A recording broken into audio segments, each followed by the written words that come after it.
কম্পিউটারের ফোল্ডারগুলোকে আমরা যদি এইভাবে বিভিন্ন কালারে সাজিয়ে রাখি তাহলে সেটা দেখতে অনেক সুন্দর লাগে। তো সেটা আমরা কিভাবে করব আজকের ভিডিওতে আমরা সেটাই শিখব। সেজন্য আমরা কম্পিউটারের ব্রাউজারে গিয়ে ফোল্ডার আইকন লিখে সার্চ করব এবং যেই ওয়েবসাইটটি আসবে সেটাতে ক্লিক করব। তারপর আমরা ডাউনলোড যে অপশনটি আছে সেটাতে ক্লিক করব।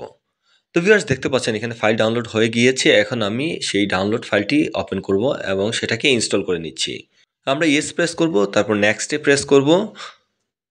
তো ভিউয়ার্স দেখতে পাচ্ছেন এখানে ফোল্ডার আইকন সফটওয়্যারটি ইনস্টল হচ্ছে। আমরা এখন ফিনিশে ক্লিক করব। এখন আমরা একটা ফোল্ডারের উপর মাউসের রাইট বাটন ক্লিক করে আমরা চেঞ্জ ফোল্ডার আইকন অপশনটি সিলেক্ট করব এবং একটি কালার সিলেক্ট করব।